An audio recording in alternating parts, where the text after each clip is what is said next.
Hi, Mark Tim here with another mentor message. I'm sitting in a tiny house.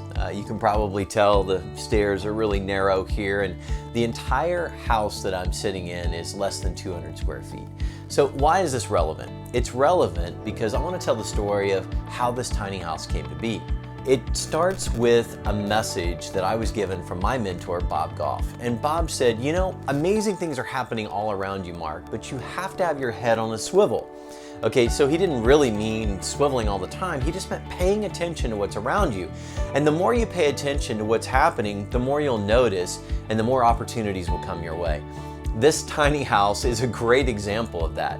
It was about this time a year ago, and my wife and I were over here at our lake, and we wanted to spend more time over here, but we realized that oftentimes it was windy, it's cold, it's very windy out there right now. It happens to be a cool morning, unseasonably cool.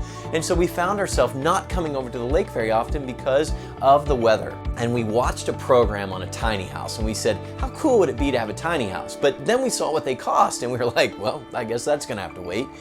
And so we had our head on a swivel. And we had the idea, what would happen if we would just buy a used tiny house? There has to be people that have bought a tiny house and it didn't work out for them. And so we went on Facebook, of all things, and we started looking for a tiny house. Sure enough, there's all kinds of tiny houses that are available on Facebook. But this one tiny house caught my attention because it was in a town, happened to be a town called Oxford, Indiana, and that's where I grew up, Oxford, Indiana. That's where I went to kindergarten there. And my dad taught high school at the local high school there. So it caught my attention just because of the name of the town. But I looked at it, there was no contact information, no phone number. We messaged the guy and we're like, you know what, let's just give it up. But our head was on a swivel. We took the opportunity to look, we found something, we reached out on it, and we started paying attention. Here's where it gets cool.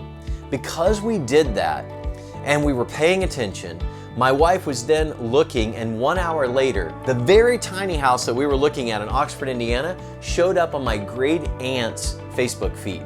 So I picked up the phone, I called my aunt.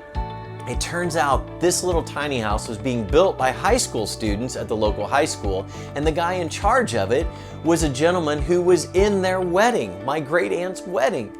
And so here we are now with the phone number of the teacher who's building this tiny house. I pick up the phone, I call, within a few minutes, we had secured our very own tiny house. But even cooler was it was a tiny house built by students at the same high school that my father taught at when I was going to elementary school at that very town.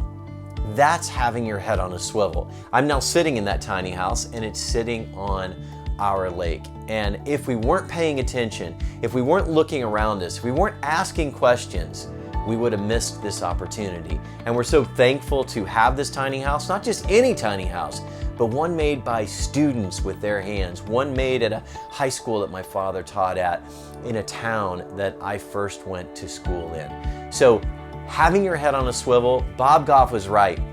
Cool things happen. You meet more people when you're paying attention. You notice more things when you're paying attention. And so my challenge to you is what's happening around you that you're missing?